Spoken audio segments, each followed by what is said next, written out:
Okay, thanks for coming. Let's stand for the pledge, please.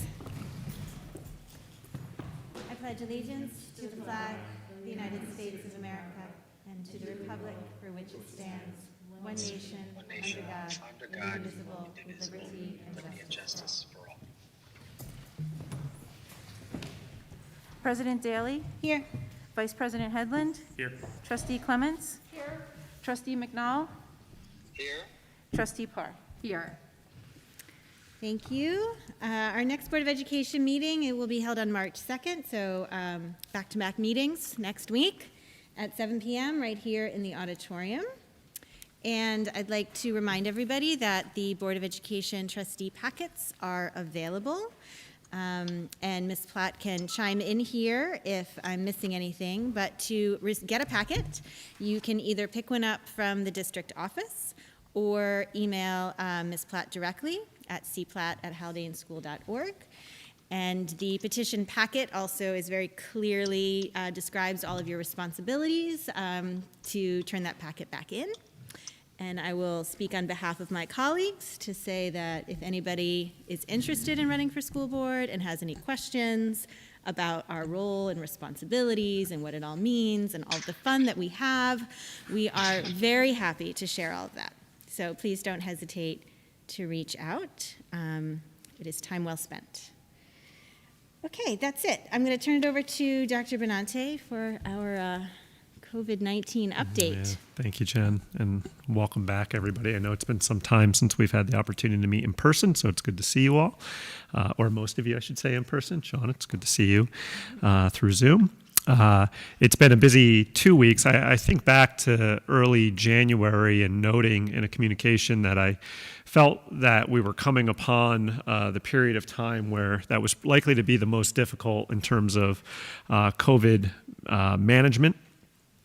That being January and February, and I hope it wasn't a self-fulfilling prophecy, but I do feel that the last 2 months or the greater part of the last 2 months have been a bit more stressful than usual when you take into consideration the infection rates in the community being relatively high in January in comparison to other points.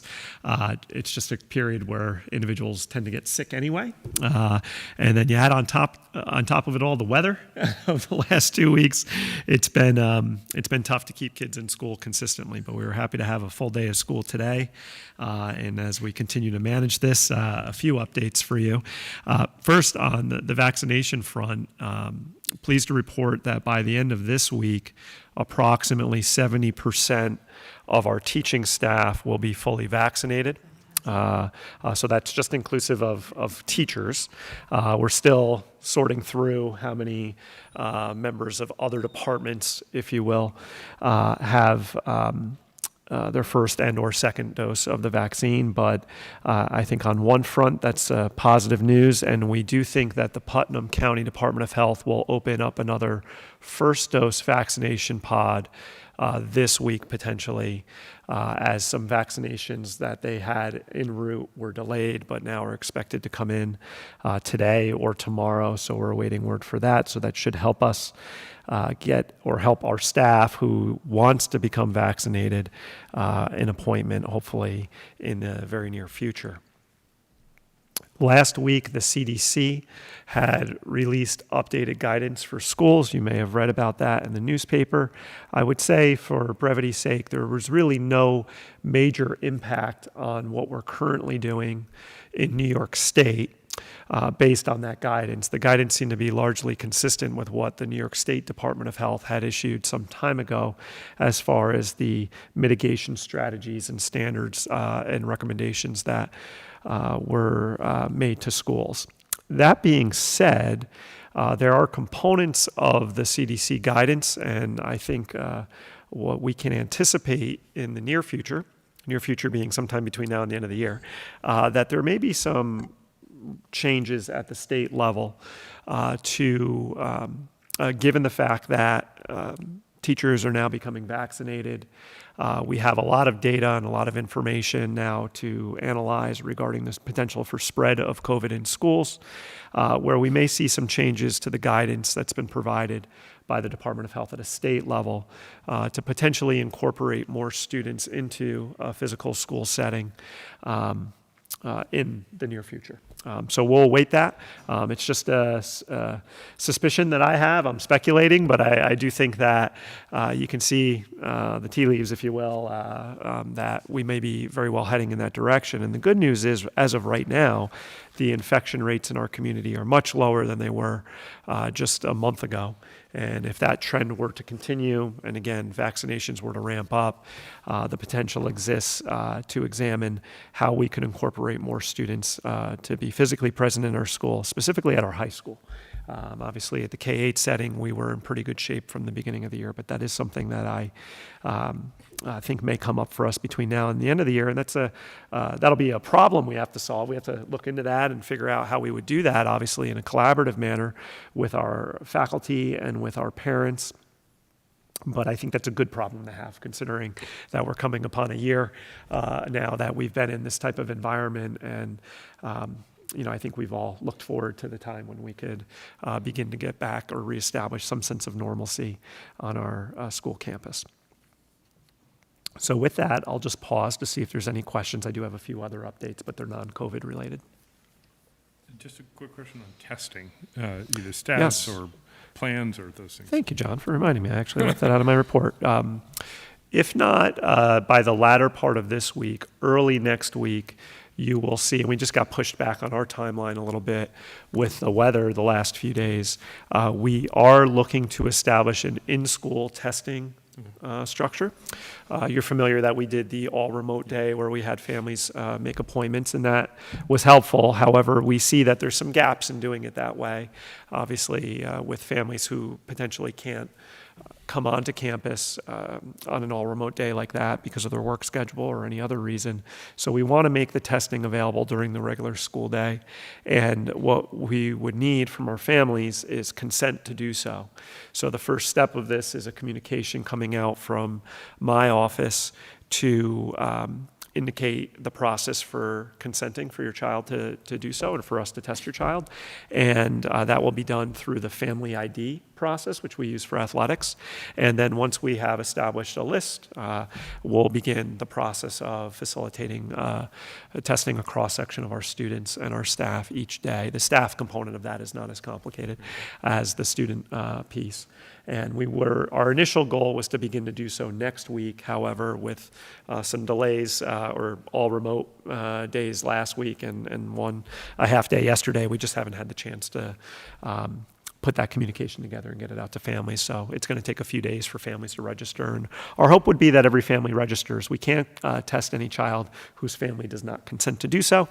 So we'll work with our PTA. I think I have a PTA meeting tomorrow night, so I'll be announcing it there as well, with the hopes that we'll continue to keep that in place over the next, I think we have enough tests for the next 2 months or so, and then we'll order more and see where we're at that time. Great, thank you. Yep. And there's no athletic report, so I'm assuming athletics is going as planned. They are. Basketball right now Yeah. for us has been going on. Our boys and our girls teams have been competing through this week, and a couple more games scheduled for this week. And so far, with no issue. In both, we decided to have the senior nights as early on in the season, just in case, because we really wanted to make sure that we had the space to recognize our senior student athletes on both the boys and girls teams. So the families of senior athletes, or 2 spectators for each senior student athlete, is allowed to come to those games as per section policy. And we were able to honor our male and female student athletes. I just poked my head in down there because I was a little early, Yeah. and it was just the students, just the athletes and the coaches, Yeah. but the music was on. It's all going on. Like a real game, and they had, the heads in the seats, so it was sad to see, but glad to see. We're doing the best we can, Yeah. considering all the Thank you. restrictions. Yeah, thank you. And Mr. Romanino and really the coaching staff, Ms. Perrone, Mr. Vergidamo have been great in making sure that things run smoothly with respect to basketball. Yeah, it very much looked like all the rules were being followed. Just one transitional note. You may recall a story from last year where a former Haldane graduate, Miller Francis, who works down at New York Presbyterian, had put a request out for PPE. And if you remember, a year ago in the early days of the pandemic, there was a shortage of PPE in hospital settings. And we lent some goggles from our science department to Miller to bring to her unit. And Miller sent a nice thank you note to our, because obviously she's been very busy, but to our staff who were involved in facilitating that transaction, if you will. And I just wanted to mention that. I have a copy of the note here, which I'll forward on to the board through the Friday report so you can all see that. Just a few other updates. Last week, again, keeping the main thing, all Haldane faculty and staff had the opportunity to attend a professional learning overview on a curriculum design template, which incorporates the Haldane essentials: critical thinking, problem solving, communication, emotional intelligence, wellness, growth mindset into their planning. So this was a broad overview we provided for all staff as they continue. And we have a cross-section of our staff who are really working deeply with this, with Judy and with Angela Layler, who we're working with as a curriculum design fellow. And so we have about 15 staff members who are really immersed in this work, but we wanted to provide an overview for all faculty, and we did so last week.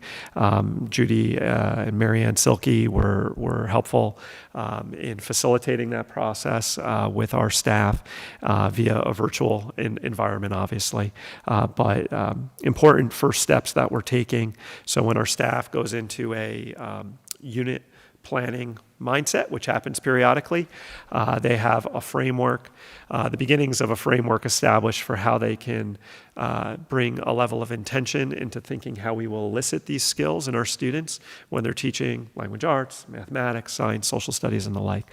So I was really appreciative to see that work going on last week. On another note, last night we received word from the U.S. Department of Education that there's going to be some level of state testing that is expected to continue through this spring. I was a bit disappointed in that. I understand the basis of the Department of Education's stance, which is this is a mechanism to assess how students have done or how they are doing, in particular through this really unique time. I would have liked to have seen some flexibility given to districts who may have internal processes, one of which Mrs. Sniffin's going to speak to tonight a little bit about how to account for how our students were doing through this, again, this very unique period. So it is what it is. We'll await further guidance from New York State on what this will specifically look like for our schools in New York and for Haldane, obviously, but we can anticipate now that there will be some level of state testing going on towards the latter part of this school year. Dr. Benante, was that including, it was unclear to me when I was reading that, does that include the Regents exams? Yeah, that is unclear right now when you read that. Okay. So I would expect that we'll get more from New York State Education Department on what that means for Regents exams, because it is unclear in the letter that the U.S. Department of Ed set out last night. It's a year where there's been a lot of obstacles and a lot of hurdles, and I just can't help but to think that, and I'm an advocate long-term for the state testing program. I think it does serve a purpose. I don't think it needs to be done the way that it's been doing, not to that it's historically been done, but I'll get off that soapbox. I just think that, unfortunately, this year with everything going on, this is going to be another obstacle or another hurdle. And again, we have other mechanisms where I think we can account for and have accounted for how our students are doing or have done over this last year from an educational perspective to fill that gap. But we'll obviously meet our responsibilities there for school accountability purposes. I'm going to hold off, Jen, I just did want to thank Sean and Margaret on attending the Westchester Putnam School Board organized meetings with our with Assemblywoman Galliff and State Senator Serino. Those were good conversations. Obviously, we had our colleagues from other districts as well who participated in those. Perhaps we can talk a little bit more about those during the WIPSPA update. But just as another point of transition before Julia comes up. You may have received your issue of Hudson Valley Magazine. If you haven't, I'll make sure I buy 6 copies for all of you. This was the annual issue where Hudson Valley Magazine recognizes its top high schools in the area. And I'm certainly pleased and honored to see that Haldane High School was listed second in its list of top high schools in the Hudson Valley area, and there's a lot of high schools, there's a lot of school districts in the Hudson Valley. So to be featured so prominently in this list is something that we're all very proud of as a school community. Our high school specifically has been recognized in many ways over the years as a reward school or school of excellence at the state Department of Ed level, now through our local community as well. So congratulations to Julia, our high school staff, and really the high school is the culminating experience for all of our students. So it's really something that it's really a recognition of all of our staff who are working with our kids going up. But specifically, though, I wanted to make mention of that.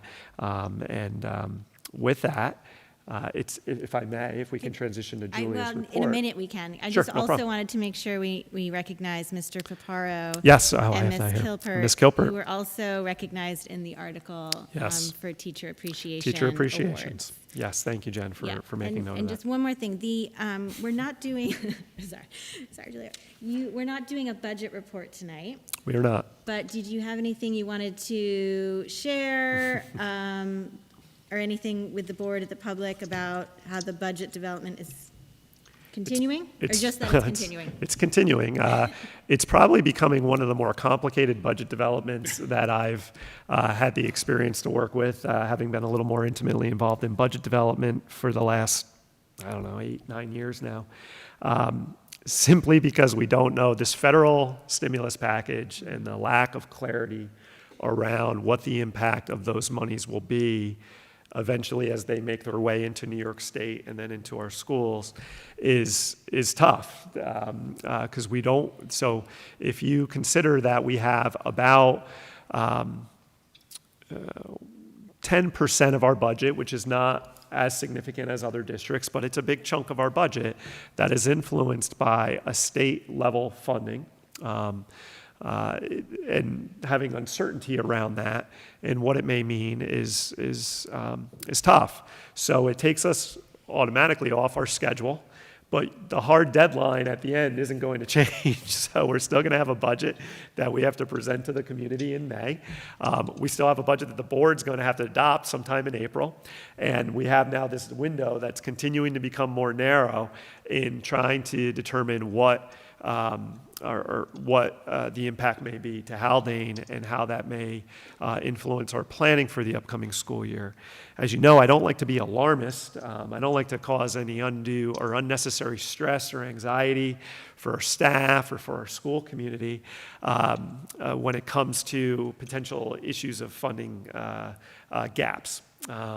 But there's coming a point where we very well may just have to, put 2 scenarios or maybe even 3 scenarios out there, no different than Governor Cuomo has to some extent in how he's planning for the state budget and how we may have to plan for our school budget, depending on how that timeline narrows. I hope to have a better structure for presenting this for the board next week. Ann and I are working on this now because we want to digest it down and present it in an easy way our school board and our school community can understand, knowing that there's significant outstanding variables. I will say just one last piece, the tax cap component that Ann had mentioned, where our tax rate essentially is being set at CPI, is significant. Not being able this year to go up to, or having that figure set at 2%, instead it's 1.2%, that's factored into our levy equation. That's a big deal for us. And part of our discussion with our legislators, Sean and Margaret will recall, was in your efforts now as you're working at the state level to establish that figure at 2%, instead of 1.2% for us, roughly, is a big deal. It's tens of thousands of dollars, which for a district like ours, it's hundreds of thousands of dollars for, bigger districts, but at scale, it's a significant amount of money. And we see, a middle ground there that would still allow the state or Governor Cuomo to hold on to the 2% levy structure, but it's not providing us, I think, with the flexibility that we would like to have in what's already a difficult budget process. So you'll hear us speak a little bit more about that next week. But I know you've already heard that from Ann, so I wanted to mention it again. Just on that, can you talk about your sense of timing to clarity, e.g., let's start with the first one, which is the 2%, right? Mm-hmm. Is there a hard stop on when the legislature or the state would make any changes? They're required to adopt a budget now by law by, I want to say it's April 1st. Yeah. And typically the legislature has done that. There's been years where they haven't, but the legislature has tried to honor that. Okay. Mind you, the board adoption is shortly thereafter. Right. So, but we usually have an idea the weeks prior to that weeks loosely, how that's shaping up. Yep. So our legislators are good at giving us the aid run, and the draft aid runs at that point that have been updated with whatever they're resolving to at a state level at that point. So I would say today's the 23rd, so our hope would be that a month from now, we'll have clarity on the tax cap matter, because that would be included as part of that. I don't know on the stimulus end necessarily how that's going to trickle down and on what timeline. Obviously, it's unique. Okay, all right, because that involves both the federal government and then state ramifications. The state has to then take it, the federal government will allocate a certain amount of funding for schools, for public schools. The state will then, whether it be through NYSED or in collaboration with the state education department, will have to determine now what formula they're going to utilize for determining how those monies go to schools.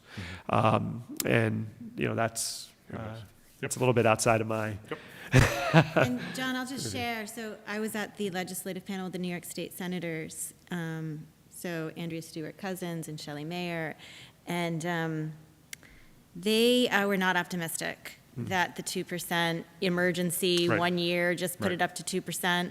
I mean, they were really not optimistic that was going to happen in any way, shape, or form. Yeah, that wouldn't be surprising. So, although that would be really nice and might help us, and not just us, but all schools, climb out of a hole, it's not something we can necessarily bank on. So Magic 8 Ball right now is that's not going to happen, and we may or may not have any transparency to trickle-down federal aid by the time we need to adopt a budget. Correct. Okay. And, Ann will speak to Know where we know. Yeah, right, and how those funds are structured and how the state chooses to utilize them, not only can set up an issue this year, but also down the road.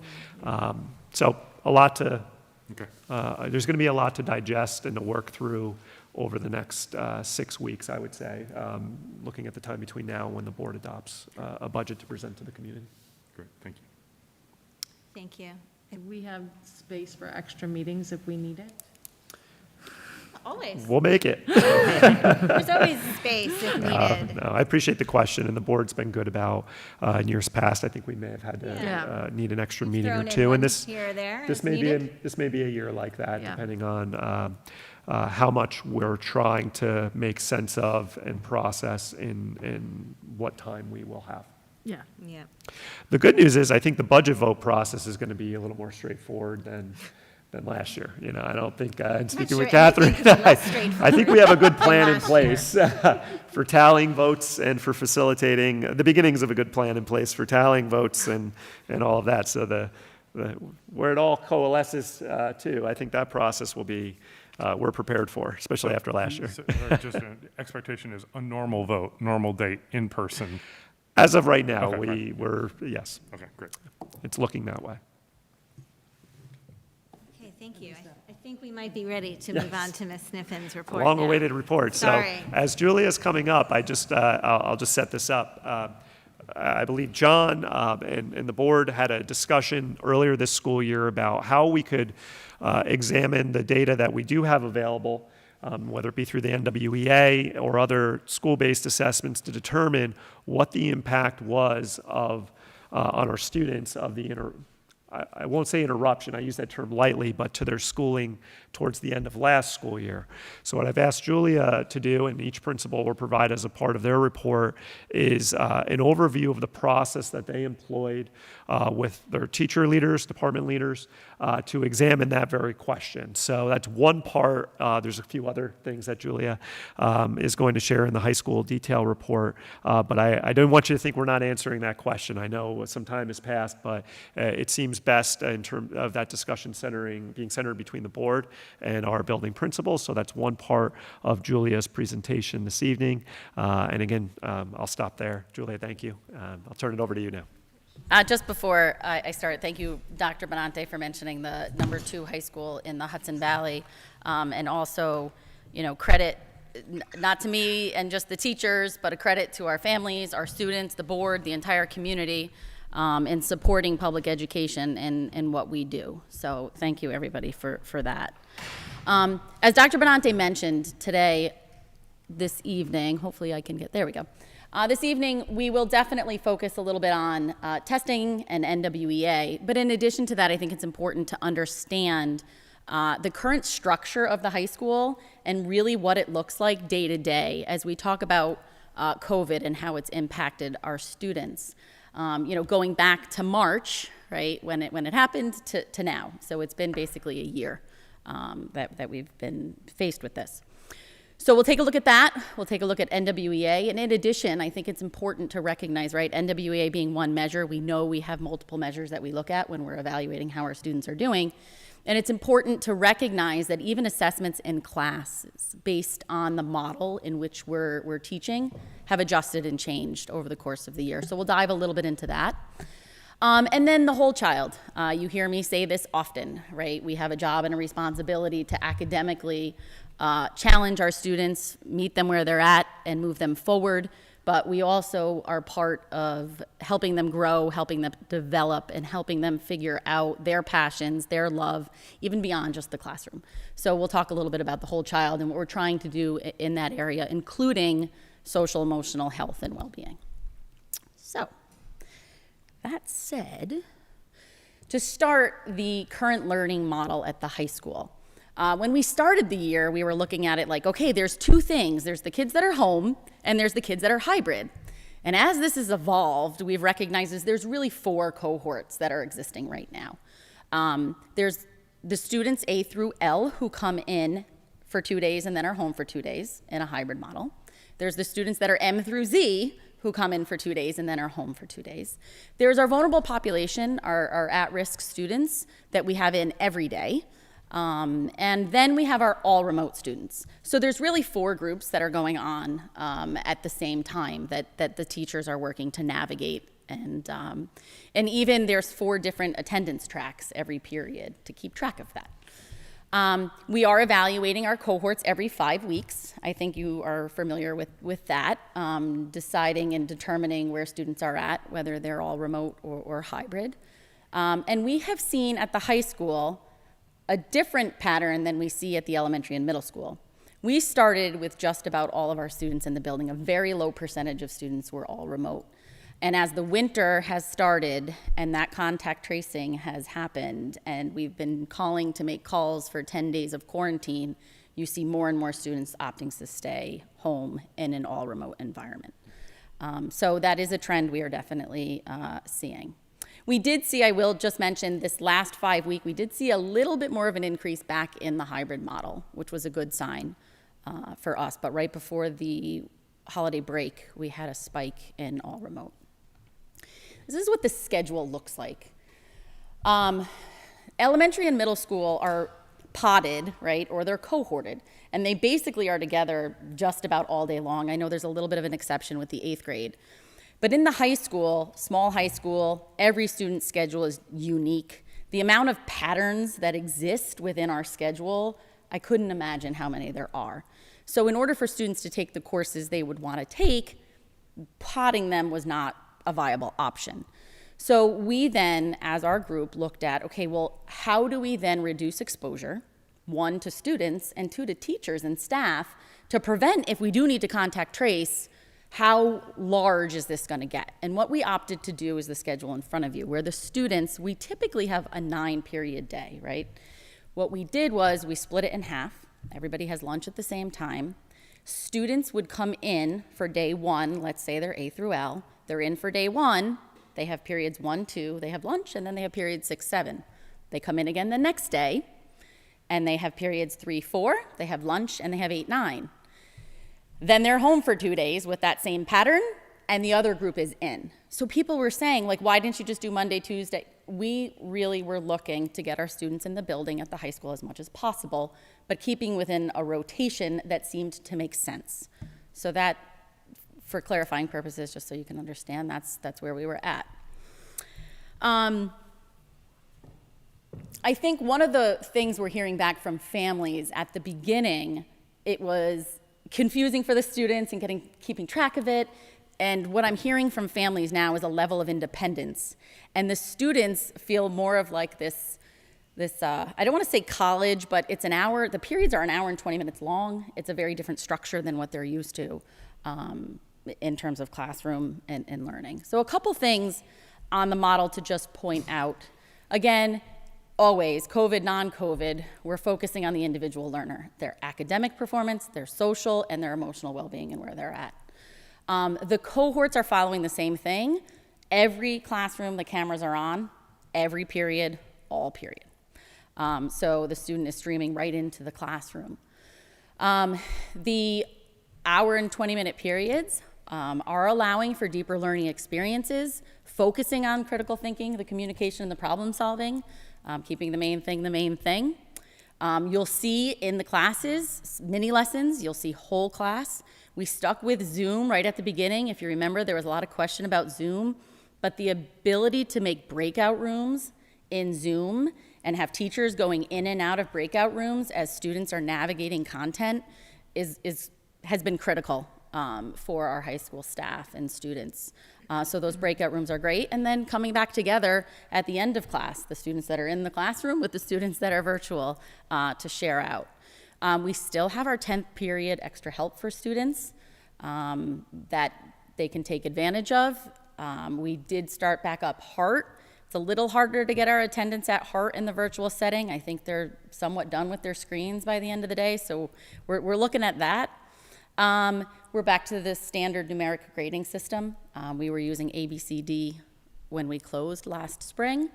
And attendance has gotten a lot better. At the beginning of the year, I think the students were adjusting to logging on at home by themselves, typically, right, developmentally. Mom is not standing right next to the 17-year-old, get on. But we've seen a nice improvement in attendance virtually, and we're happy for that. So transitioning from the structure, we'll talk a little bit about assessments and where we're seeing our students academically. And as I mentioned at the beginning, we're going to look at NWEA, but we're also going to talk a little bit about what's going on in the classrooms to help us navigate our students and their success. So K-12, we use NWEA. A component of NWEA is what's called MAPS testing, which is a measure of academic progress. And when you are giving MAPS assessment, you are then setting yourself up to look at the achievement of students, so how they're actually doing academically, how they're growing and making growth over time. You're able to look at the individual student to determine maybe what are some needs and what are some resources down to the standard level that they may need supports in. You're also able to set goals for students to say, all right, here's where you're at. We'd like you to make some progress by the end of the year here, and communicate that with students in terms of goal setting. And then in addition, looking at achievement patterns throughout your grade level, or whether it's a department that you want to look at achievement data, it will provide that for you as well. So again, that's K-12. There are 3 primary reports at the high school that we looked at the beginning of the year. Now, mind you, again, we have 4 different cohorts, so administering an assessment like this and a valid, structure, same, you're here, you're home. There is definitely some variation this year to be considered when you're really analyzing it. And it goes back to making sure you look at those multiple measures, not just one. So back to what I was saying, the 3 reports that we look at, the first report that you see here is called the Student Profile Report on the left. And that just shows you one student, where they are in terms of growth for the time measure that you're looking at, and where they are in terms of achievement. This is often a report we share with parents. This is a report that teachers would bring to a CST meeting if we were talking about how a child is doing. The chart on the right is looking at a whole class. So you're a math teacher and you want to look at everybody that's sitting in front of you. You would pull up this chart. And in the green, it's showing you students that are high achieving, above the norm, above where students are nationally or where students are just within our own building we can look at. So they're achieving high and they're growing, right? Now, when students are achieving high, typically your growth rate is smaller because you're almost at the ceiling. So you're not going to grow as much. When you're in first grade and you're learning how to read, you're going to grow a lot because there's a lot of reading to learn to do.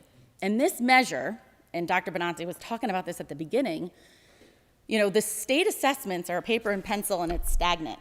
It's going to tell you, are you above grade level, below grade level? That's there's some data that comes out of it. I'm simplifying it.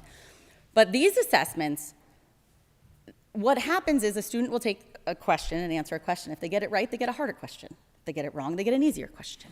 And it fluctuates to give you pinpoint information in terms of where the learner is and what are the things that maybe you should focus on as teachers. So we talk about valid measures and measures that we would like to see, and this is one I think we would agree we believe in. So those are 2 reports that we look at.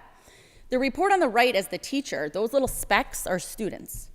And so if you were to click on a speck, it's going to dive into the individual student, and it's going to show you something like more of this type of information. And what you see here, I just want to give the right name for it. Oh, it's just the class report. So when you look at this report, it's hard for me, of course, to see it from back here. Dr. Benante's feedback was make it bigger. I did, and I still can't see it.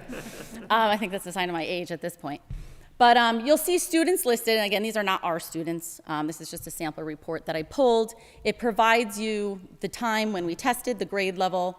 It provides you, what you see there are the achievement scores, those 3 columns, and where you see a bold, it's allowing you to pinpoint then what goals or what performance areas they may struggle in or they may be doing better in. So for example, A is listed as literature, right? So if a student's scores for their achievement in the A column are lower, you then recognize, okay, I need to focus on literature with this child. And it can go even deeper into what aspects of literature should you focus on. So these are the reports, again, that we look at. One very important piece on this slide right here is what's time or duration, I think, or test duration it says.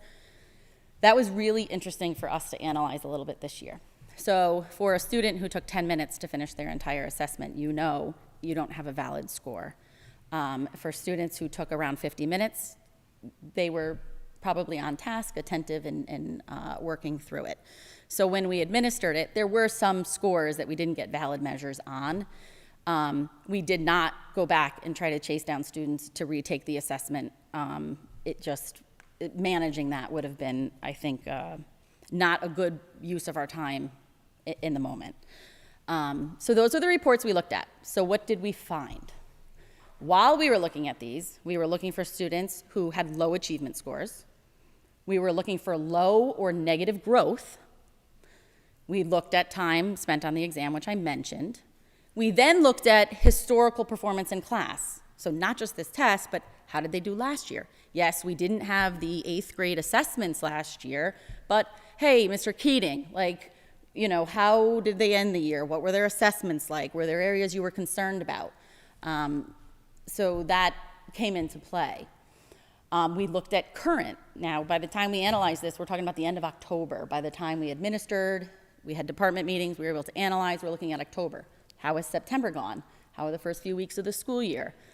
I'll talk a little bit more about class assessments next, but we did see that we needed to increase our math support at the high school. We put in another math support class.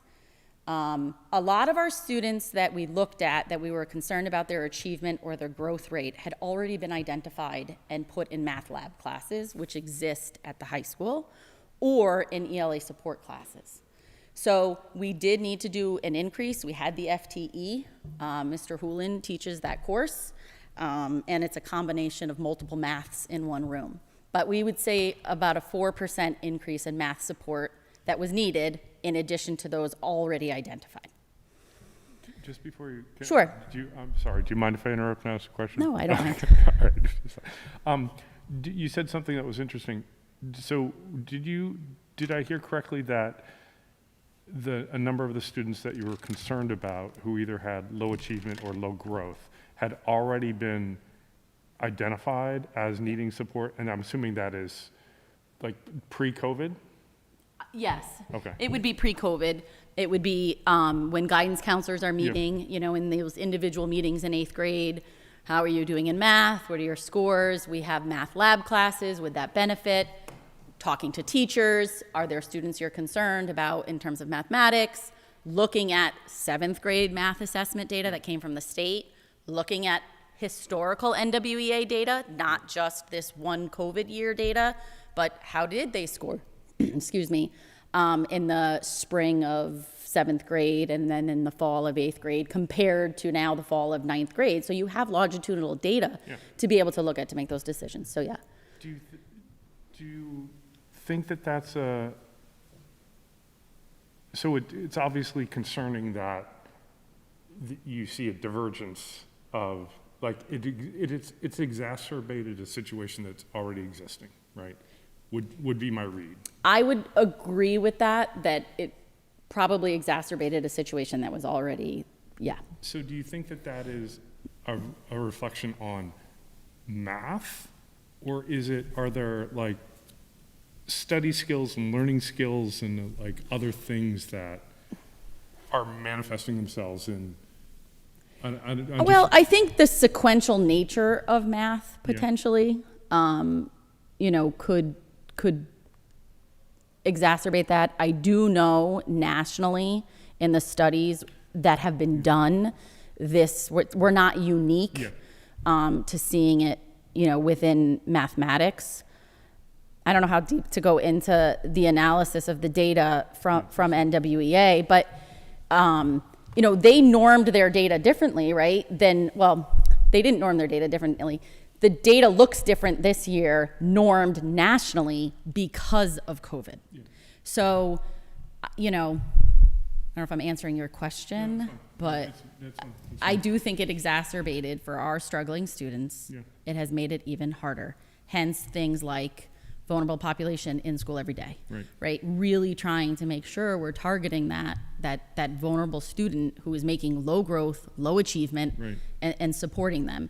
And I know at the beginning we were bringing in our students that maybe had IEPs or there were other things. I will say we're really analyzing that vulnerable population beyond just students with IEPs. Okay.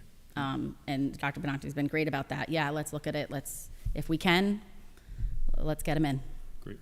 Thank you. Yeah. So just an interesting tidbit right now. I think oftentimes in high schools, you know, you have your unit and maybe there's a project-based activity, but oftentimes there's still that summative assessment at the end of the unit. How'd you do? And then you know when you get your grade.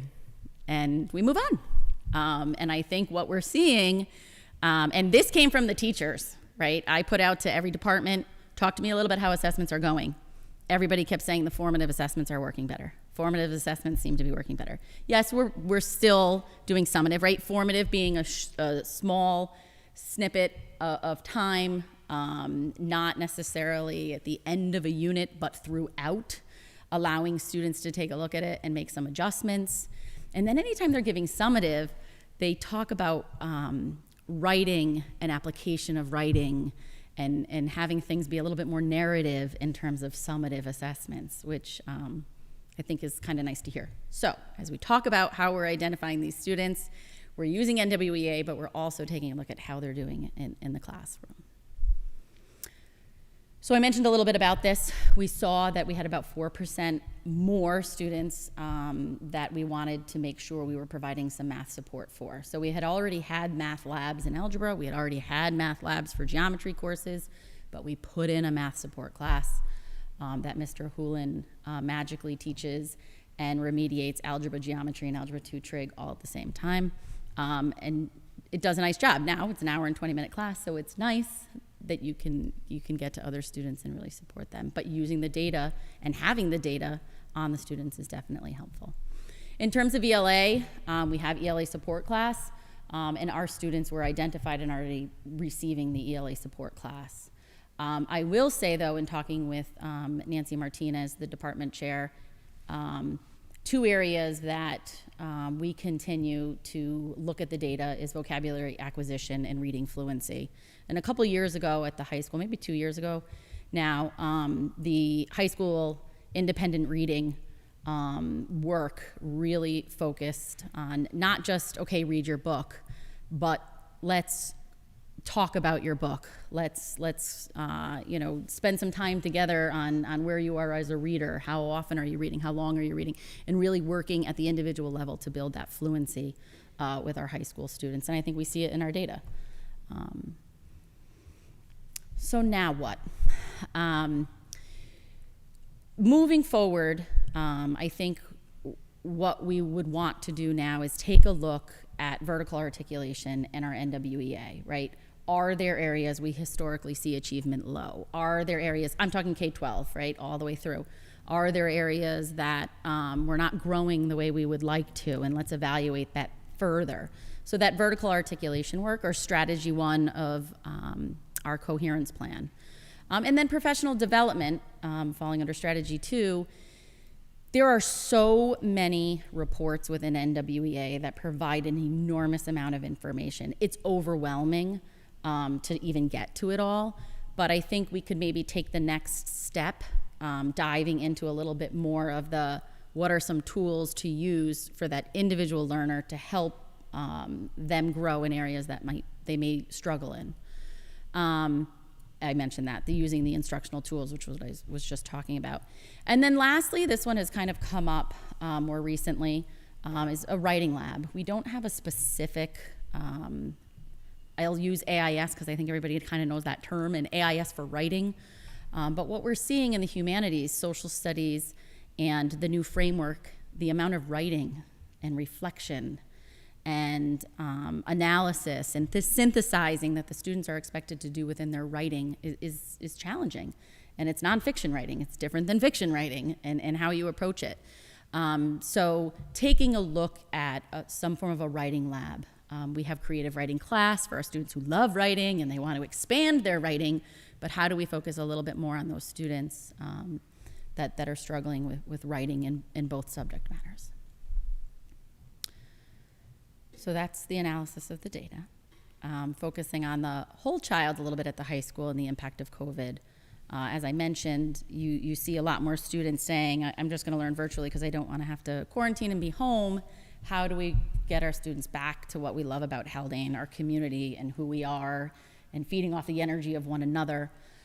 We've made a big push to make sure our extracurricular activities are happening either virtually or safely during lunchtime. You'll see a list of the ones that are currently up and running right now. If you were here a little earlier, I know Margaret spoke about the basketball game, but play practice was going on up here till 7, and now play practice just moved down to the music room for the second play, since you all know there's 3 of them going on right now, to make sure they're potted in small groups. And our athletics have started back up again, which is breathing life, I think, into the building, and you can feel it and you can see it within the students, the level of excitement. And local live, if you haven't had a chance to jump on and watch, you can watch from the luxury of your own home, which has been great.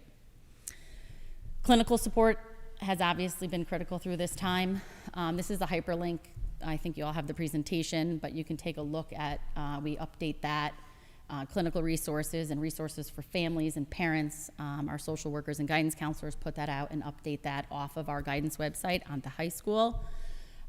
We have multiple times been pushing into social studies and English classes. I say social studies and English because those are the classes you take for 4 straight years and everyone's taken them, so you know you can hit every kid, where math and science is, it's not the same pattern that they all follow. So Mr. Manny has been pushing in, as has Mrs. Kachin, who is now on maternity leave, but Mrs. Fridovich actually is pushing in this week into 10th grade. We still have our weekly clinical meetings, virtually of course, and then child study team meetings. Anytime there is a student concern, whether it's from a parent, whether it's from a teacher, bringing them to child study team to figure out what plans we can put in place to support them at the high school. I'm not going to read these. I will just leave them up, unless you think I should read them. I don't know if I could see them. If you could highlight, I just had a chance to glance them. Julia, any particular comments or themes that you felt emerged? Yeah. Because I know you were checking in with students. I know you continually check in with kids Yeah. and have throughout this year, but themes that you feel are emerging. And I know you included a few specific quotes from students at each grade level who also may be all remote or all in. It's like a combination of all three. I made sure I had a combination of all three. But if you wouldn't mind, just because we've had some really interesting conversations around this, what are you hearing from the kids about their experiences now? What's on their minds? I think there's an appreciation that our students have for the work that their teachers are doing and the recognition of managing it all. Our students miss seeing their classmates. They don't love that they're cohorted, and if their last name is S and their friends are in B, they're not seeing them in school. I think that's a big piece for them. I think they are feeling a sense of growth within themselves and recognizing the ownership that they've had to take over their learning a little bit more than they have in the past, where our small class size and being right on top of them, we've been able to, hey, you didn't do this, you didn't do this. Now there's a little bit more ownership that they have had to take over time. I think that probably there are some students who miss that dialogue and that debate and that discussion in the classroom with everybody, because when the students are on camera and home, they're less apt to engage the same way they would in the room. So you'll see some of that within the quotes too. And so finally, I just have this short little 2-minute video that 2 of our juniors put together. This they did back in September or October as part of that research and presentation course with PBS. So this was submitted to PBS. It didn't make it on the PBS show, but this was one of the videos the students put together. So I'll just share it. It's perspective from the student and the teacher.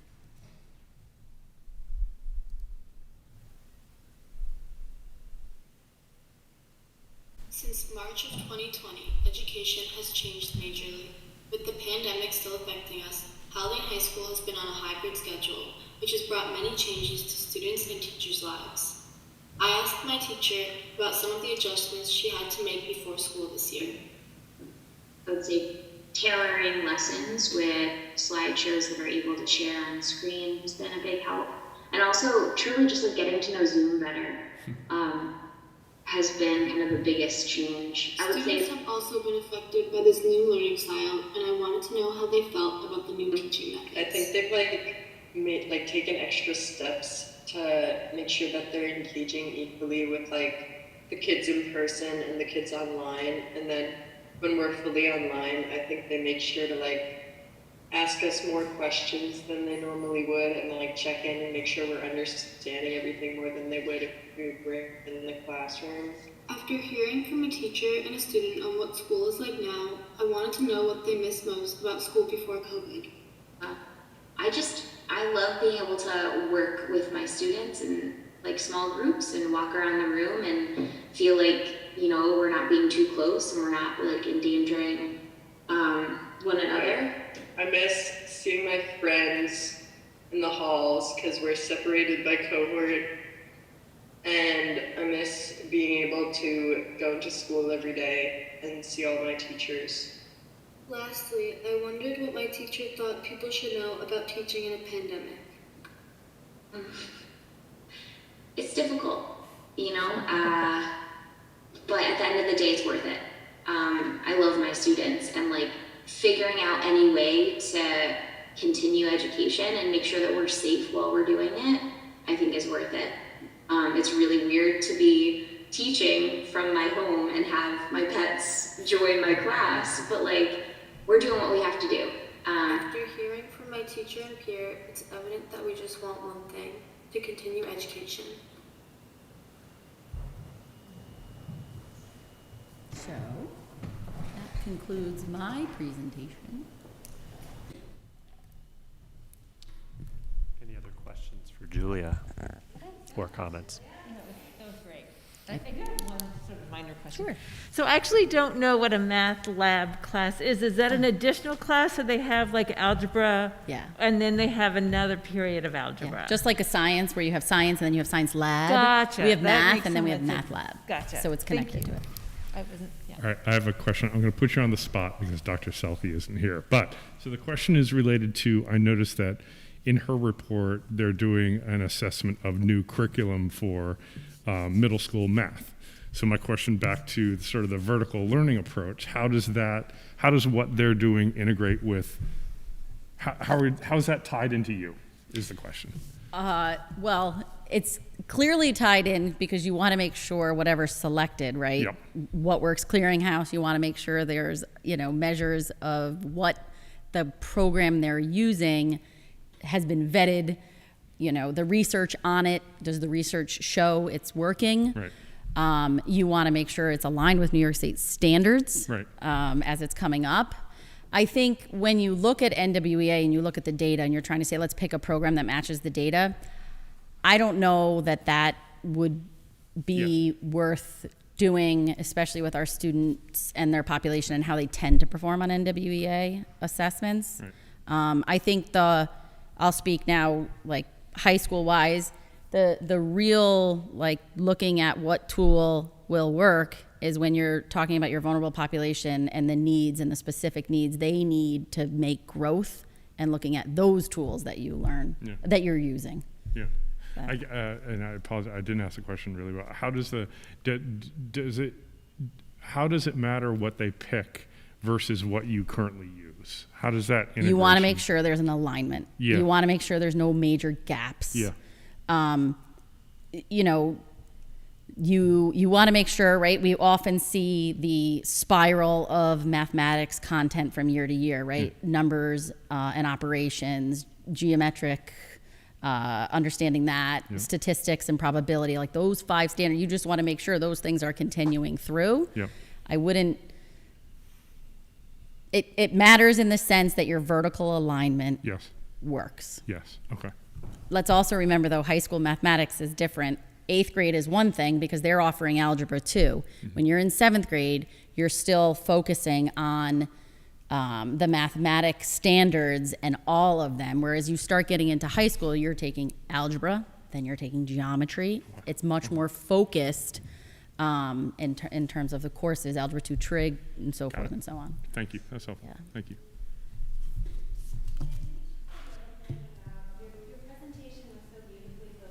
What's happening with the kids, which is exactly what we asked for, and I really appreciated it.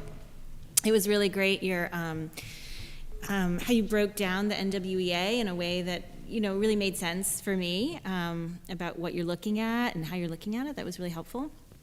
Can you talk a little bit? You kind of touched on it, but the staff has made all of these adjustments, right? Like you were talking about going to teaching a class period that's an hour and 20 minutes. I mean, just that is a big shift in teaching style.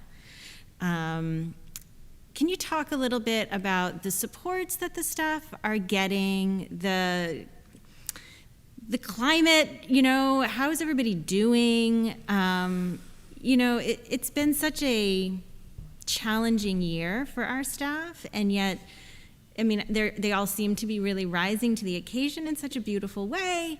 But can you just talk a bit about how you manage that? They definitely have risen to the occasion. It's definitely not always smooth sailing. I think there's been a lot of work to individually check in on staff and how they're doing. I I think we made some minor adjustments in schedule that have helped. I think front-loading some of the superintendent's conference days at the beginning of the year have helped. I think that having social workers check in just not on students, but just the space to talk with teachers has been helpful. I think the professional development, especially when it relates to the technology aspect, has helped. Saying things like, don't pick 10 gadgets, pick 1 or 2 that are gonna help you master those, and then, go from there. I know we was talking today, we were looking at how many went and got Google certified right now, and that was optional, right? People just chose to go and do it. I think I had like a third of the high school staff went and became Google certified. So I think they too are taking on the challenge as best as they can right now. Trying to find those nice ways to also know that we're here and supporting as best we can. That's what we can do. That's what we're doing right now. Is as best as we can. Continuing to let them know how much we appreciate them. I've talked to Dr. Benante about this a lot. Our staff, or the staff at the high school, and I believe in all buildings, put even more pressure on themselves and trying to tell them it's not the same as last year. We're doing the best you can, you're doing the best you can, and it's so appreciated. And sometimes trying to remind them to take a deep breath, step away from it, turn the email off on the weekends. You have to step away to take care of yourself to be a better teacher on Monday morning. And so constant reminders of that. Right, because one of the unique challenges of the high school, as we were talking about earlier, is that they still have Regents exams, AP exams, kids all going to that's still college happening. next year. None of that's stopping, right? Yeah. So there's this added pressure to,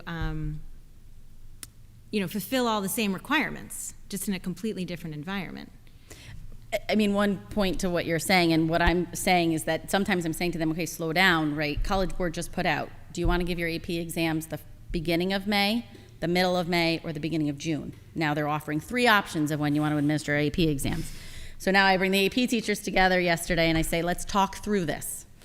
And some of them are like, we need June, we need more time with these kids, we need to, and then I'm like, those kids come June, I don't know those seniors are going to want to say on June 5th as opposed to May 5th, let me now take this AP class. So the discussion of leading to we're going to do it at the end of May. But to your point, those things are still there. Yeah. Thank you. Does anybody have any more questions for Julia?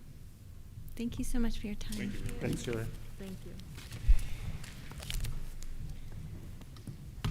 Having that.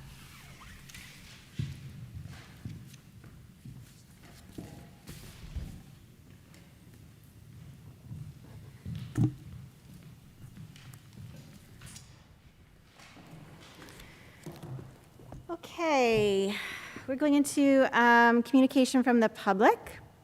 Does anybody have anything they'd like to communicate to us? No? Okay. There'll be another opportunity later. Going into information reports, our student advisor is not here, and Ms. Jamin is. So Ms. Jamin, could you join us, please?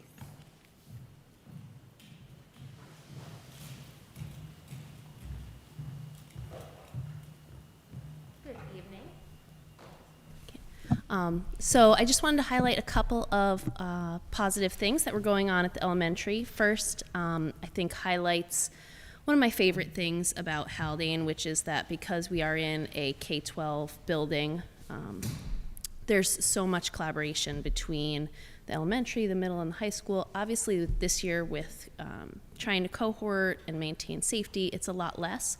But the DCI class at the middle school and the elementary school just did our 100 cans of kindness for the 100th day of school, which I can't actually tell you which day was the 100th day of school anymore. We were going to celebrate on the 12th, which then became a remote day, and then we were going to celebrate when we got back, and it was still a remote day. So we celebrated yesterday and today, with the kindergarten doing yesterday and the first grade doing today, and I think it was really a week and a half ago, but here we are, and we've had 100 days of school, and the DCI students came down to start collecting some of the cans, and the kindergartners wouldn't let them have them because they hadn't finished counting to 100 yet.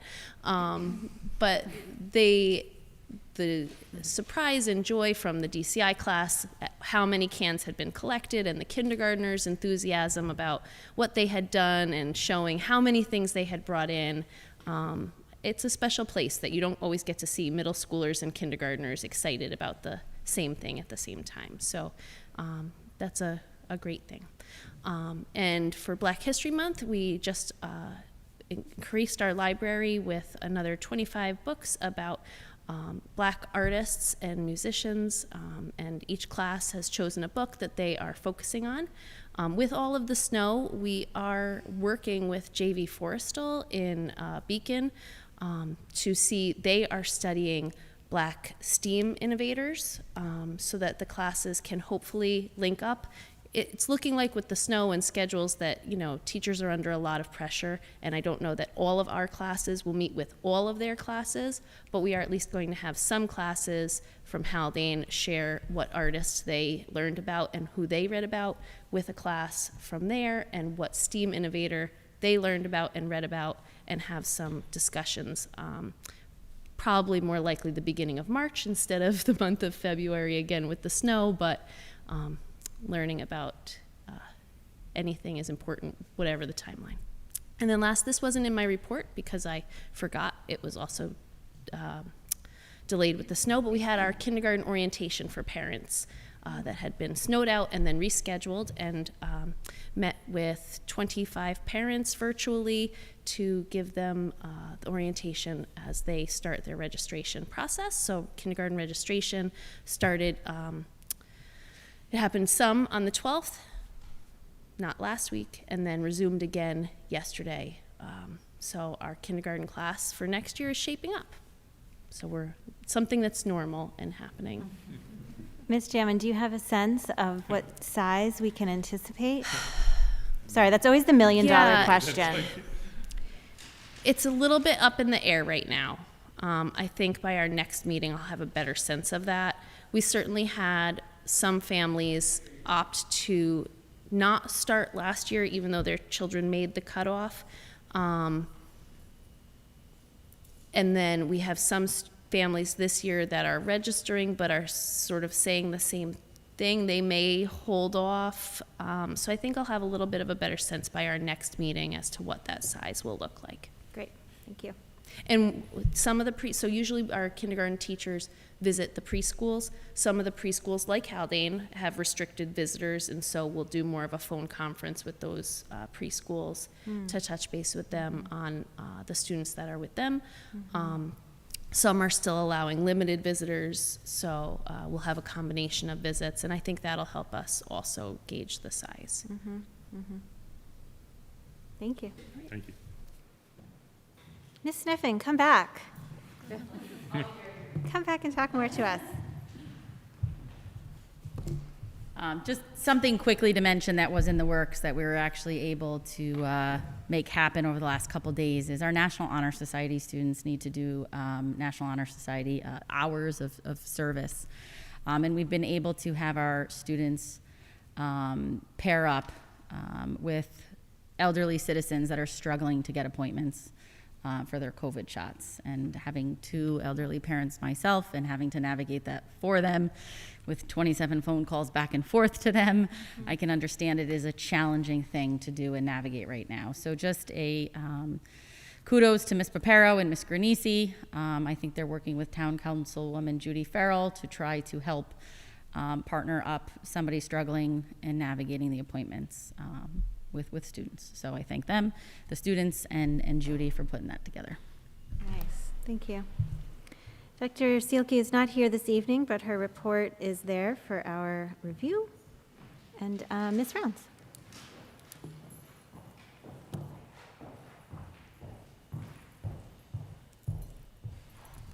Good evening. I wanted to share with the board tonight that we are starting the process in the special education department of our annual reviews. This starts in February, and it takes up it takes up a bulk of our time from now until the end of the school year. And our annual reviews are when our providers assess the progress of our students who have IEPs, and then plan for next year in terms of creating goals for them for next year. We start at the high school level in February, January, February, and then we slowly move down into middle school students and then elementary school students. And I just wanted to talk about the fact that on the surface, it looks like a very mundane type of, we're turning out meetings, we're putting meetings on the schedule, where, we have these long agendas from now until the end of the year. But in looking at our IEPs that are being written right now and drafted right now, our teachers and our providers are being very thoughtful, and they always are, but I did want to highlight it, being very thoughtful in the level of individualized planning that they're doing for our students. And they're collaborating with one another, they're collaborating with their team members, with other providers, they're checking in with other staff members to talk about how students are doing in different areas, and they're collaborating with the students themselves.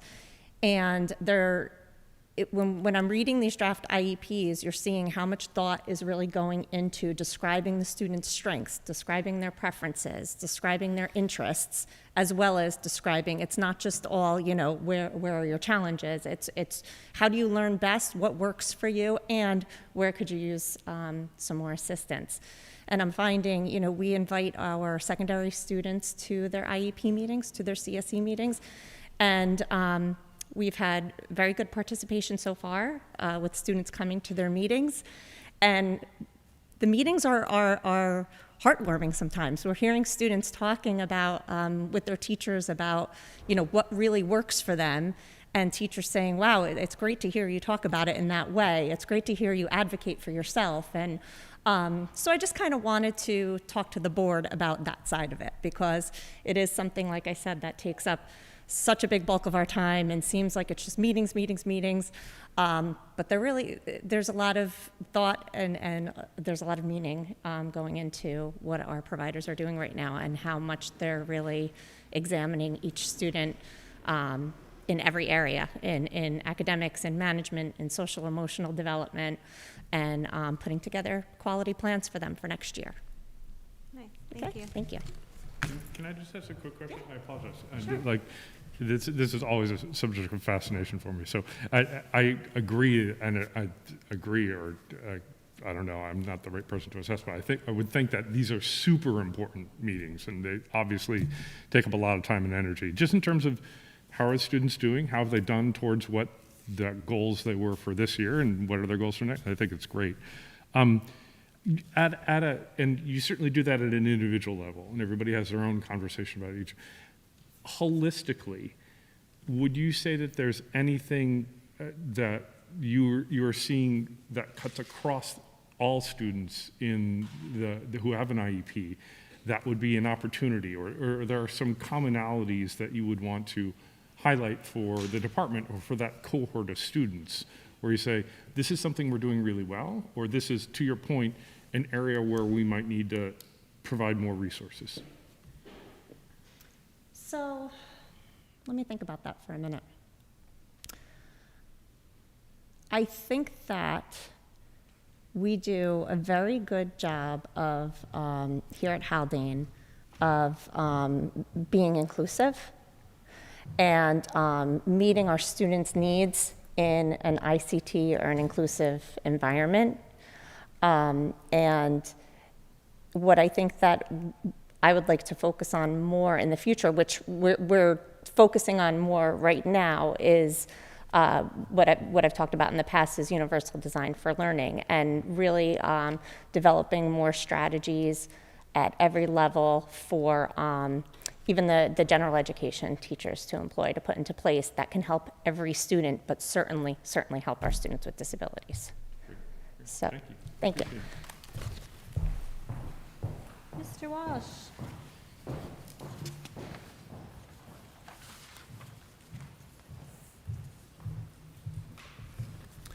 Good evening. The facilities department spent the bulk of February just managing the weather and all of the storms that we've received. I read that the first 22 days of February, we had 13 days of snow. The crew has spent a lot of man hours working each and every storm, whether it's pre-storm activities through pre-treatment, PMing equipment, the actual event itself where we call everyone back to campus to do the work of removing the snow, and any post-storm activities, which has been very important this year, which is just moving the snow back in anticipation of the next storm, which just seemed to be the next day away. The crew has been great at responding to the storms when they need to be. A lot of times that happens, when it needs to happen, whether it's late at night in the evenings, like last night removing the snow, early morning hours before the students get to campus, and many weekends during this past year. So we're really looking forward to breaking this pattern, the spring weather, and hopefully that stays. As we look forward past spring into the summer, the contractor working for the elementary school building, the window replacement, Arrow Steel, they have provided all their submittals to the architect. They have approved those submittals. They're currently in line with the manufacturer for those windows. We anticipate receiving them in June, which is great for our schedule moving forward into the summer.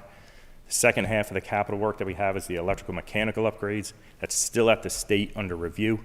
We anticipated getting those back in approval status at the end of February, beginning of March.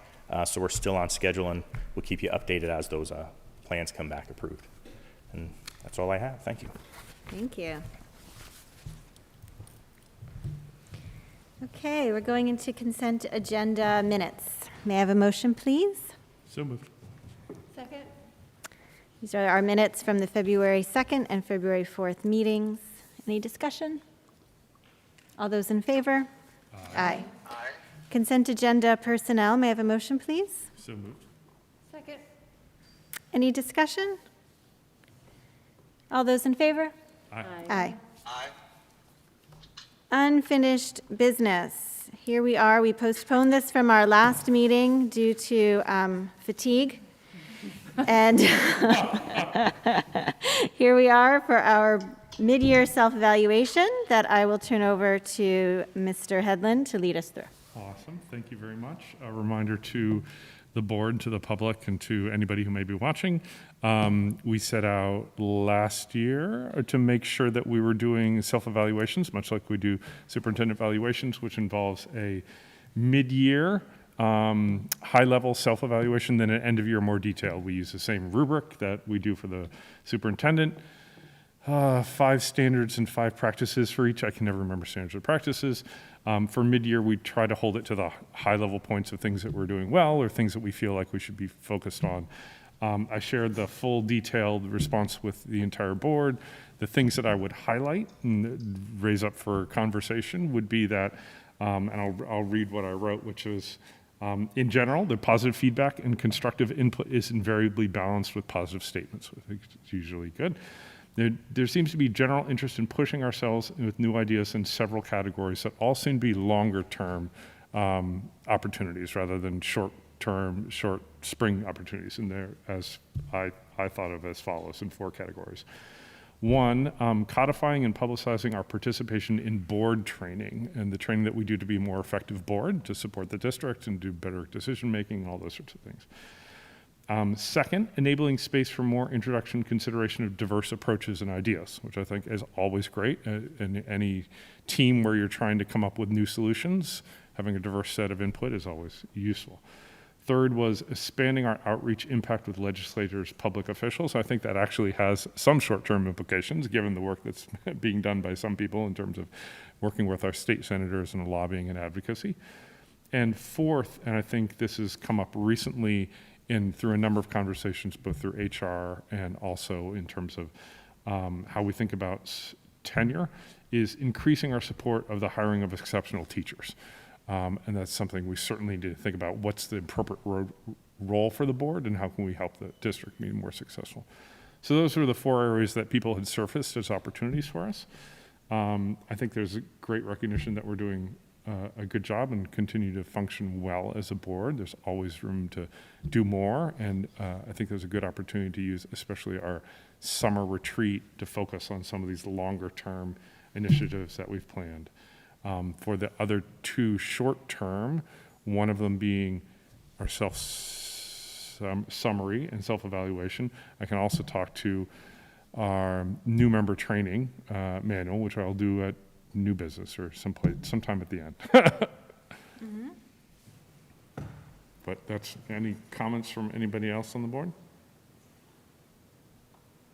I mean, we kind of gave our comments via email to John. So for the public, the way this worked was each board member did a little self-assessment, self-reflection on the board's role, sent it to John. He very nicely put it all together for us in a summary. So I think each of us individually have had time to reflect individually and then also to read each other's thoughts and words. And I think John did a great job of summarizing these 4 areas that are opportunities for growth. I don't know if we have anything else. Does anyone have anything they'd like to comment on about the 4 areas? I think the idea that this is something for us to explore, I mean, I don't even know if we'll have time with the budget and everything to explore it before we do our end of year evaluation, but I do like, I mean, in particular, I mean, making some decisions, right? Like, these are things where we think we could move forward. I think you made that clear. And are they things that we actually really want to do? This isn't a board. I think sort of individually, we've attended trainings or gone to conventions or done something. And the same thing with the outreach and impact, actually with legislators and public officials, but I actually intended, and I probably didn't make it clear, just generally in the legislative process. So for example, what happens with the annual convention in terms of it's having its slate of issues that it wants board feedback on. And again, like, these are things that I think we've kind of done. Those are 2 issues where I think folks have done their own thing, which is great, right? But do we want to do it more systematically? And to me, that's a question for us to decide if we do or not, or do we want to focus on one or the other? Yeah, that's a good point, and it's something that I think at least I'll say since my time on the board, it's been more individually driven. Exactly. If there's an individual board member who is interested in that aspect of board service, then that individual board member does that. Yeah. But it would certainly be a more powerful statement if the whole board was doing it, but that would have to be something that we would all collectively. Not even necessarily the whole board, but is it something that the board wants to prioritize? And so there would be a person who would be, or a small group that would be tasked with bringing these things forward to the, to the board, or sort of making decisions about, sort of self-evaluation. Where do we think we would benefit from additional training, or something like that? So. I thought John did a really great, it was great to see everybody's comments, but I did really see this as sort of a first step of like, are we really ready to sort of. Yeah, it's almost like this is our step to think about this stuff. Yeah. Now that we've gotten everybody's Yeah. feedback. Now we can sit with it and think about it, maybe incorporate it into the final assessment, perhaps more so incorporating it into goals for next year, really, right? This is almost about goal development for next year. Like, this is where the goal development starts. I'll just make a comment. The last piece, increasing support of the hiring of exceptional teachers. I just wanted to say that that's really reflective of what we were discussing with the human resources director position. That's how the board does that. The board we're not going to be in the room going through the Google search to make sure the teacher is exceptional. That's not our job. But we can certainly make sure that we have the constructs in place to support the hiring of exceptional teachers, right? And things like supporting human resources development. I mean, that's exactly that, in my opinion. Right. And that's actually really helpful, because I wasn't going to bring it up, but I read that one and I was like, I'm not even sure like exactly directly what we could do that we aren't already doing, which is to provide our guidance and clear expectations that that's happening. But Jen brings up a really very good point that there may be systemic changes that we can make That's right. in our role as board members that could support that. And so that's a super helpful clarification. I appreciate that. Yep, yep. And I would point out, even for the engagement with legislative public officials or even board training, I think part of the expectation is we're probably doing more than we know off the top of our head. Like, I could probably rattle through some things that we've been doing, but just making clear, sort of linking and labeling a little bit. Like, these are the things that the board has, even as individuals, been involved with advocacy meetings or meetings with the state, and that's part of our, we may not just ultimately decide that that is something we want to prioritize and make a clearly defined role of the board, but people will naturally do it from time to time, and it's important for us to recognize that, just sort of put that out there and say, this is what we're doing. Yeah, and I also wanted to mention, it seems like a good time to mention it, the consideration of diverse approaches. I think that was brought up as, it'd be interesting to have people on the board who disagree, right?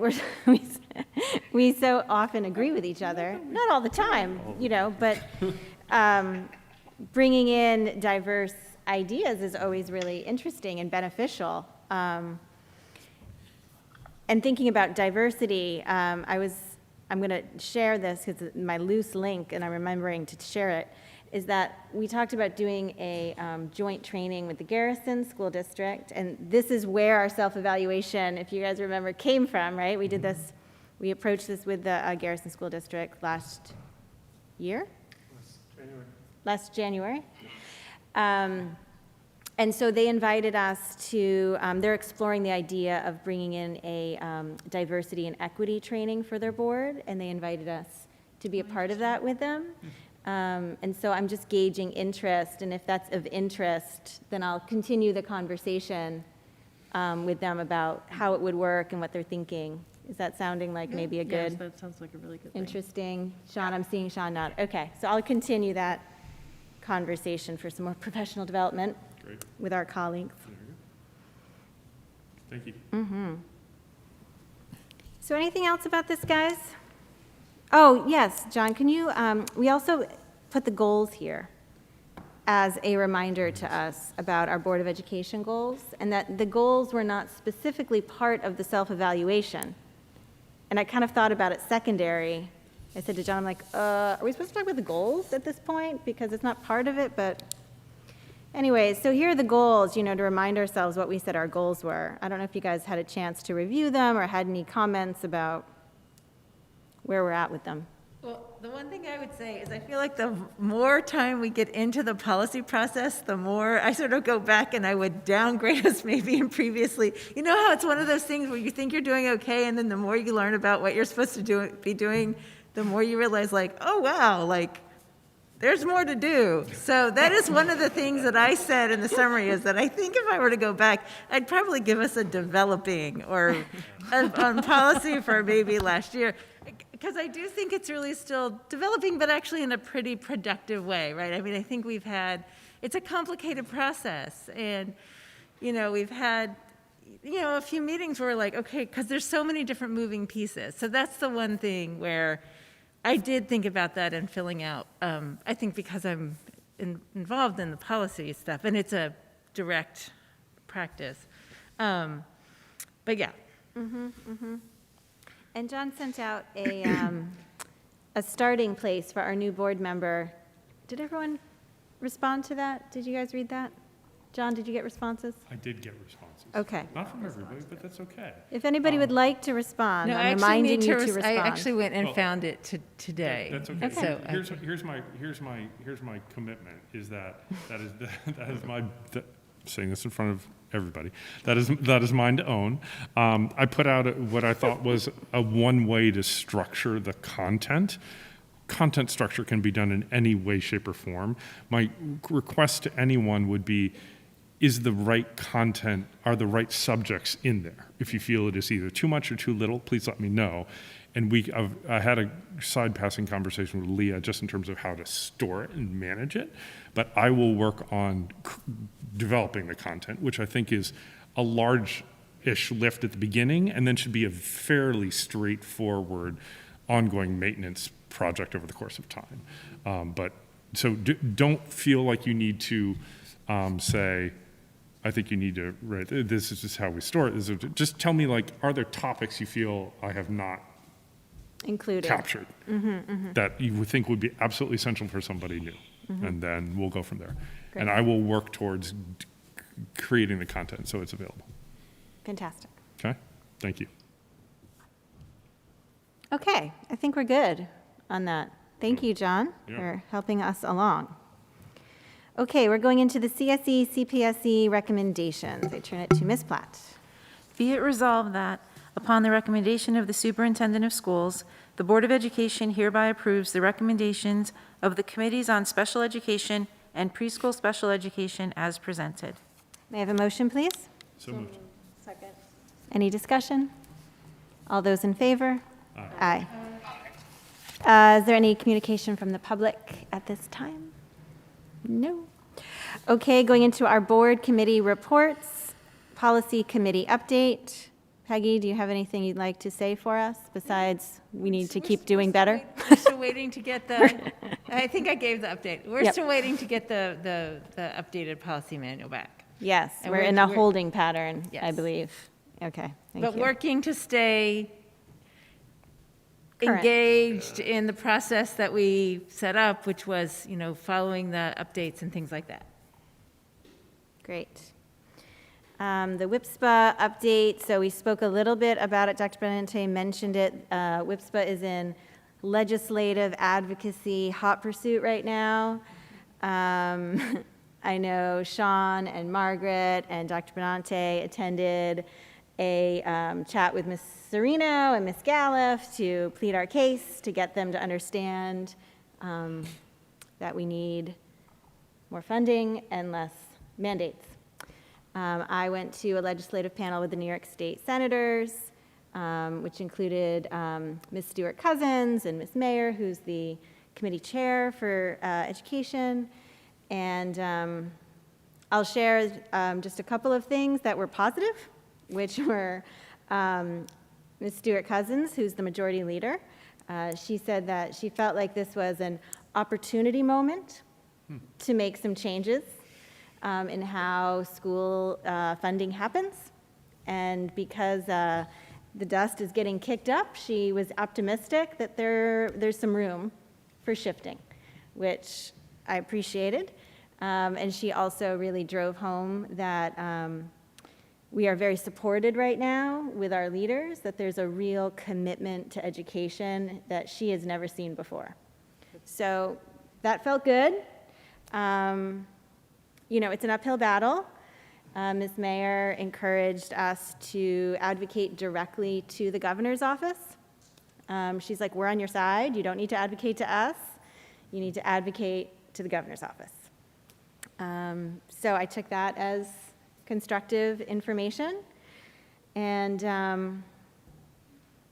yeah, so we keep on going. And I think we all receive the WIPSPA emails about ways to advocate and legislative priorities, and so that's where we are right now. Hot pursuit for sure. Okay, board reflections. Does anybody have anything they'd like to share? I do. So I will announce that I have no intention of running again for board. 6 years is a good long time. So I just wanted to open that up in case anyone was looking at running against an incumbent. I will not be the incumbent, but John, you're running, right? Are you up? I'm going to try again. You're going to try Because it's again. been a lot of fun. I will find other ways to serve the community, but my days as a Haldane School Board member are coming to an end. Do we have any community members on the Code of Conduct Committee? Because I don't know if that committee can function without you on it. I've been very quiet on that committee. But I would say that, the person that I would like to replace me, I would like to find someone, as we're looking to tap people on the shoulder, I would love to see someone up here. I think one thing that we really have a lack of is when we don't have someone that actually went to Haldane. I think that's really a really important perspective to have because of the long ingrained kind of history that Haldane has. It's nice to have somebody that's been through it and been here. I think it's an important perspective to have. Right now, we don't have that. I'm as close as we can get without going over, but I did not go to Haldane, contrary to popular belief. And I would like to see someone, if we could, of someone who has some connection to the athletics part of it. Just because that is a gap that we kind of don't have with the existing board members. Their kids aren't old enough yet, or it wasn't their thing, or whatever. So I think those are two kind of really important things that I'd like to see. So if you're looking at someone to tap on the shoulder, those are things that I would like to see someone fill in my shoes. Okay. Anybody else have anything they'd like to share? Sean, from the Peanut Gallery over there, you're good? I'm great. Okay. Dr. Benante, do you have anything you'd like to share? No closing remarks. Thank you, Jen. Okay, so I'm going to make a motion for us to convene into executive session for the purpose of discussing collective negotiations pursuant to Article 14 of the Civil Service Law. May I have a second, please? Second. All those in favor? Aye. We will not be returning. Cecilia, thank you very much.